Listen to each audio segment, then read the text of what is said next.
నమస్కారం, welcome to I dream. ధర్మ మార్గం కార్యక్రమానికి స్వాగతం. నేను మీ విజిత.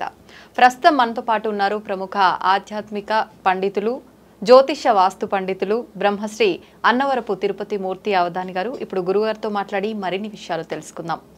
నమస్కారం గురుగారు. ఓం శ్రీ మహాగణాధిపతయే నమః. గురుగారు, శ్రావణ మాసం అనగానే మనందరం కూడా చూస్తుంటాం, ఒక రకమైన పండగ వాతావరణం మొదలవుతుంది. చాలా వరకు అన్ని రకాల శుభకార్యాలు, ముఖ్యంగా వివాహాలు చూసుకుంటే శ్రావణ మాసంలో ఎక్కువగా జరుగుతూ ఉంటాయి. ఎందుకని ఈ శ్రావణ మాసానికి అంత ప్రత్యేకత అంటారు? మనకు చైత్రమాసం నుంచి ఫాల్గుణం వరకు 12 మాసాలు.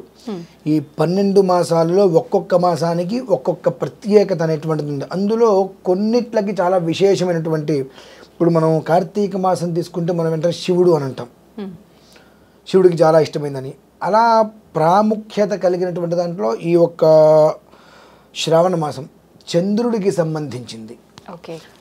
ఈ మాసంలోనే ఎక్కువగా వివాహాలు ఇవన్నీ కూడా ఎందుకు జరుగుతూ ఉంటాయి అంటే, చంద్రుడు చాలా శుచిస్మితంగా ప్రసన్నవదనంతో ఉంటాడు. శ్రవణ నక్షత్రం అనేటువంటిది శ్రావణ మాసం, శ్రావణ పౌర్ణమి అనేటువంటిది శ్రవణ నక్షత్రంతో కూడి ఉంటుంది.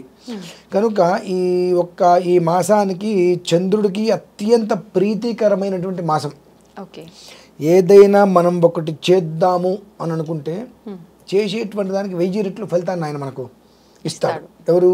చంద్రుడు 1000 రెట్ల ఫలితాన్ని ఇస్తాడు. ఎందువలన ఇస్తాడు అని అంటే, ఏ ముహూర్తం పెట్టుకోవాలన్నా, ఏది చేయాలన్నా చంద్రబలం అనేటువంటి విషయంలో ఎక్కువగా మనం గమనించాలి.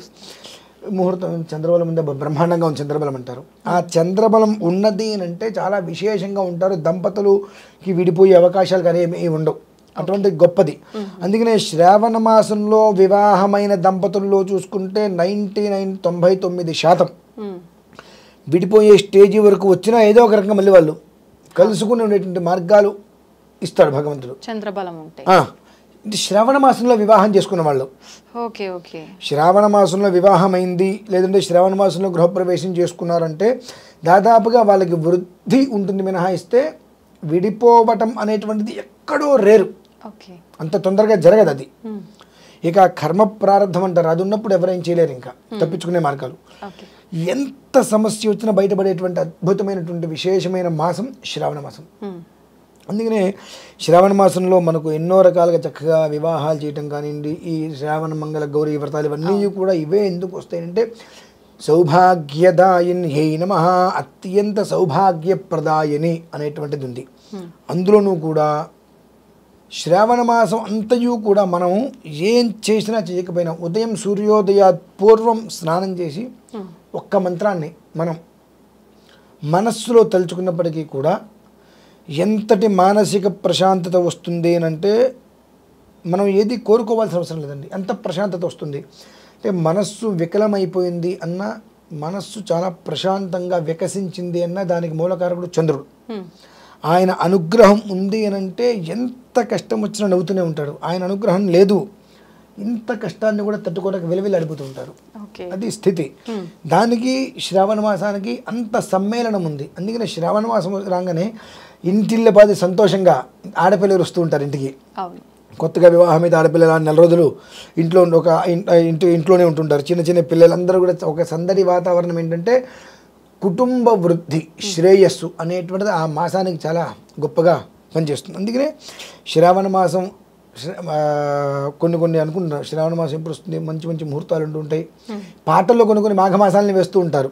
కానీ ఆ శ్రావణానికి ఉండేటువంటి గొప్పతనం చాలా విశేషమైంది. ఇంత చేసినా అది మనకు ఇంత ఫలితాన్ని ఇస్తుంది. ఆ ఫలితం ప్రతి మనిషికి అందాలి అని అంటే చంద్రుడి యొక్క అనుగ్రహం కావాలి. చంద్రుడి యొక్క అనుగ్రహం కావాలంటే ఈ 4 రోజుల పాటు ఒక 10 నిమిషాల సమయం దొరికింది. ఆ 10 నిమిషాల్లో ఆ చంద్రుడిని మనం స్మరించినట్లయితే, ఆ చంద్రుడికి సంబంధించిన చిన్న మంత్రాలు నేను మీకు ఇస్తాను తర్వాత, అది ఇంతే ఉంటుంది, చిన్నది చాలా. ఆ మంత్రాన్ని మనం స్మరించినట్లయితే ఆయన అనుగ్రహం అనేటువంటిది ఈ కార్తీక పౌర్ణమి, శ్రావణ పౌర్ణమి, భాద్రపద పౌర్ణమి, ఏదైనా ఒక పౌర్ణమి వచ్చినప్పుడు ఆ ఒక్క వెన్నెల అనేటువంటిది అడవికి సైతం ఎలా అయితే కనుక ఈ చంద్రుడు ఇస్తాడో అంతకు మించినటువంటి వెన్నెల మన కుటుంబంలో ఉంటుందమ్మా. ఓకే. శ్రావణానికి ఉన్న గొప్పతనమే అది. అసలు శ్రవణం అనేటువంటి పేరు వింటేనే ఆయన పులకించిపోతాడు చంద్రుడు. కాబట్టి శ్రావణ మాసం అనేటువంటిది ప్రతిరోజు సంధ్యాదీపం అనేటువంటిది ఉదయము సాయంత్రము చక్కగా దీపం పెట్టుకొని, చిన్నది మంత్రం అది, అది పెద్ద దానికి ఒత్తులు హడావిడి ఏమీ ఉండదు కనుక కనీసం మాత్రం తక్కువలో తక్కువ 10 సార్లు అనుకోగలిగిన ఈ నెల రోజులు తర్వాత వాళ్ళ వృద్ధి అనేటువంటిది ఇంతకరంగా నాకు వృద్ధి కలిగిందా, ఈ విషయం తెలిస్తే ఏనాడు నేను చేసేవాడిని కదా, ఇంతకాలం నేను ఆగేదాన్ని కాదు కదా, ఆగేవాడిని కాదు అని చెప్పి అటు పురుషులు కావచ్చు స్త్రీలు కావచ్చు అనుకుంటారు. అంత గొప్ప మాసం అమ్మ. ఒక్కొక్క మాసానికి ఒక్కొక్క విధానం ఉన్నట్టే ఈ మాసానికి ఉండేటువంటి దాంట్లో మనఃకారకుడు చంద్రారిష్టేతు సంప్రాప్తే చంద్ర పూజాంచకారేతు చంద్రధ్యానం ప్రవక్ష్యామి సహకుటుంబానాం మనఃపీడోపశాంతయే. ఆ మనిషి యొక్క మనస్సు రకరకాలుగా పరిపరి విధాలుగా అన్వేషిస్తుంది అంటే చంద్రబలం ఏమాత్రము లేనట్టే. మెంటల్గా అప్సెట్ అయిపోతున్నాడు. చిన్న విషయాన్ని కూడా చాలా గట్టిగా అరుపులు, చికాకులు, పెడబబ్బలు, కుటుంబాన్ని పట్టించుకోకపోవడం. ఉదయం నుంచి మాట్లాడతారు, లేదు రేపటి నుంచి చాలా జాగ్రత్తగా ఉంటాను, నా కుటుంబం కోసం కష్టపడుతుంటాడు. సాయంత్రం అయ్యేటప్పటికి అన్నీ మర్చిపోయి ఇష్టం వచ్చినట్టుగా తను ఇష్టం వచ్చినట్టు ప్రవర్తిస్తూ ఉంటాడు. ఆ రకంగా కుటుంబాన్ని కూడా పట్టించుకోకుండా ఇష్టం వచ్చినట్టుగా రోడ్డు మీద వెళ్ళిపోయి ఎంతమంది ఎన్ని అవమానాలు చేసినా తిట్టిన అవన్నీ ఇక్కడ ఎక్కవు. అటువంటి వారందరూ కూడా ఈ శ్రావణ మాసంలో ఉదయము సాయంత్రం దీపారాధన వారే చేయగల, వారికి బదులు ఎవరైనా చేయించండి. అలాంటి పరిస్థితి ఎవరో ఉన్నారు, వాళ్ళని చేయమంటే ఎట్లాగో చేయరు. వాళ్ళు బాగుంటే మనం బాగుంటాం అనుకున్న వాళ్ళు వాళ్ళని దృష్టిలో ఉంచుకొని మనం ఎవరైనా సరే చక్కగా ఇంట్లో ఉదయం సాయంత్రం దీపారాధన చేసుకుని ఇంత మంత్రం 10 అక్షరాలు లోపే ఉంటుంది, అంతకుమించి ఉండదు. దాన్ని కనీసం 10 సార్లైనా నాకు టైం ఉందండి ఒక 100 సార్లు నేను తెలుసుకుంటే మంచిది. అది కూడా 10 నిమిషాలు అయిపోతుంది, టైం లేదు, కనీసం 10 సార్లకు తగ్గకుండా తలుచుకోగలిగితే చాలా ఉత్తమం. కాకపోతే తలుచుకున్న తర్వాత మాత్రం పాలు తీర్థంగా తీసుకోవాలి, ఖచ్చితంగా తీసుకోగలిగితే శ్రేయస్కరం.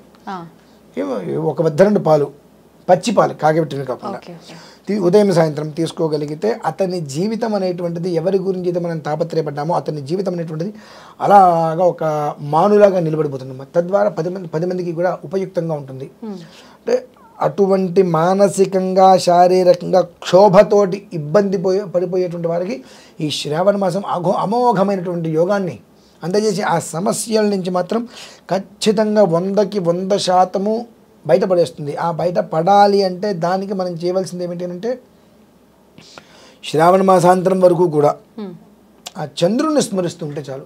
అందుగురించి ప్రత్యేక మనం 100 రకాల విధానాలు ఏవి మనం చేయవలసిన అవసరం లేదు.